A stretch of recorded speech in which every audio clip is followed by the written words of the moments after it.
આ તરફ સુરતમાં નાસિરનગરની મુશ્કેલી વધી છે। આ તરફ પાંડેસરામાં પ્રથમ વરસાદમાં જ બેસી ગયો છે રોડ। જી હા, સુરતમાં રોડ બેસી જતા બીઆરટીએસ બસ આ ખાડામાં ફસાઈ। બસમાં સવાર 10 થી 12 લોકો ઇજાગ્રસ્ત થયા છે। રોડ અચાનકથી બેસી જતા બસનો આગળનો ભાગ ખાડામાં ફસાયેલો છે।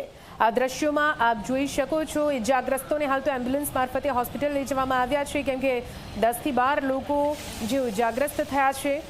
અચાનકથી પ્રથમ વરસાદમાં જ કઈ રીતે આ રોડ જે બેસી ગયો અને તેના કારણે આ બીઆરટીએસ બસ રસ્તા વચ્ચે ફસાઈ ગઈ।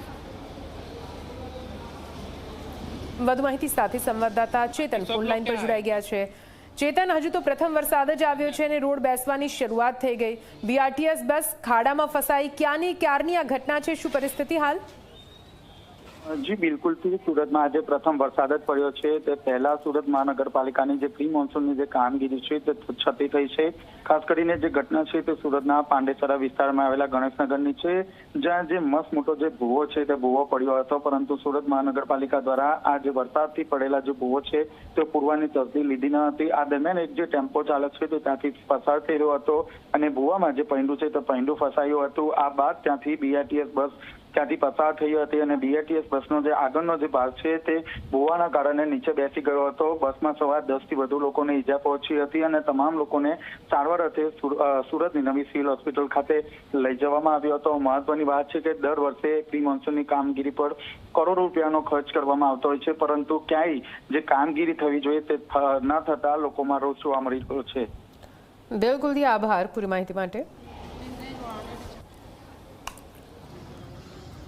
તો આપ જુઓ, આ પૂરી ઘટના અનેક સવાલ ઉઠાવી રહી છે।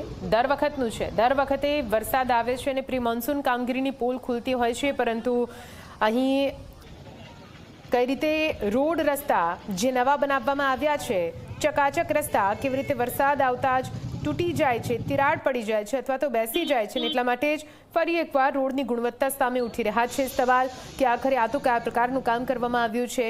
સ્થાનિકોનો સવાલ છે, શું અહીં ભ્રષ્ટાચાર આચરવામાં આવ્યો છે?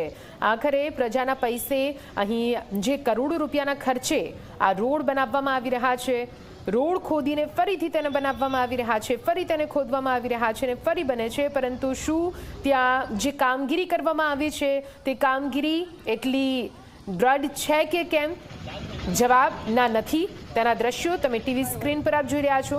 બીઆરટીએસ બસનો કોરિડોર, જ્યાં રસ્તો કઈ રીતે પહેલા વરસાદ આવતાની સાથે જ બેસી ગયો છે, ખાડો પડી ગયો અને પૂરપાટ ઝડપે આવતી આ બીઆરટીએસ બસ આ ખાડામાં અચાનકથી ફસાઈ ગઈ। સીસીટીવી આ સમગ્ર ઘટનાના ટીવી સ્ક્રીન પર તમે જોઈ રહ્યા છો કેવી રીતે આ ખાડામાં બસ ફસાઈ હતી તે આપ જુઓ। બસ આવી રહી છે, અચાનકથી જ્યાં ખાડો પડ્યો છે ત્યાં પહોંચે છે।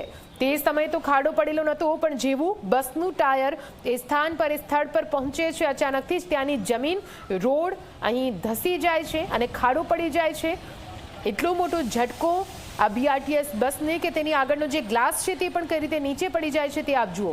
અને આ જે ઝટકો હતો તે અંદર બેઠેલા નાગરિકો સહન ન કરી શક્યા। જે મુસાફરો હતા તેમાંથી 10 થી 12 જણા એવા છે જે ઇજાગ્રસ્ત થયા છે અને હાલ તો તેમને સારવાર આપવામાં આવી રહી છે। કોઈએ અંદાજો પણ ના લગાવ્યો હોય કે બીઆરટીએસ કોરિડોરનો રસ્તો આ રીતે ધસી જશે અને એટલા માટે જ જે બસ હતી તે પણ ટ્રાફિક હોતો નથી બીઆરટીએસ કોરિડોરમાં, એટલા માટે।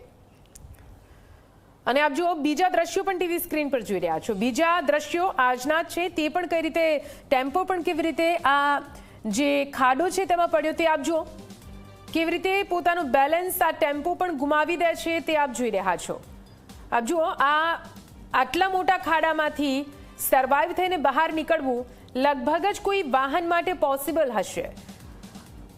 રસ્તા એવા ચકાચક બનાવવામાં આવ્યા છે કે લોકોને વિશ્વાસ બેસી ગયો હોય છે કે હવે આ રસ્તા પર કોઈ ખાડો નહીં હોય, એટલા માટે આરામથી તેઓ ચિંતા વગર પોતાનું વાહન હંકારતા હોય છે, પણ તેમને જાણ નથી હોતી કે ભાઈ આ તો સુરતના રસ્તા છે, આ તો સરકારી રસ્તા છે, ગમે ત્યારે ધસી જાય ને ગમે ત્યારે ખાડા પડી જાય। બસ એવું જ થયું છે।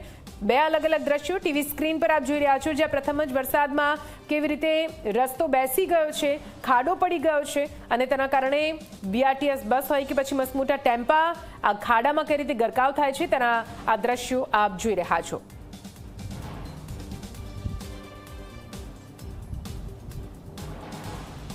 તો આ ખાડો એટલો મોટો છે કે બીઆરટીએસ બસ હોય કે પછી ટેમ્પો હોય પોતાનું બેલેન્સ ગુમાવી દે છે. તો આ ખાડામાંથી જે નાના વાહન ચાલકો છે તે તો નીકળી જ કેવી રીતે શકે? કેમ કે તમે આ દ્રશ્યમાં જોઈ રહ્યા છો, ટેમ્પો પણ કેવી રીતે આ ખાડામાંથી નીકળવા માટે પ્રયત્ન કરે છે તો તે પણ એક તરફથી ઊંચો થઈ જાય છે.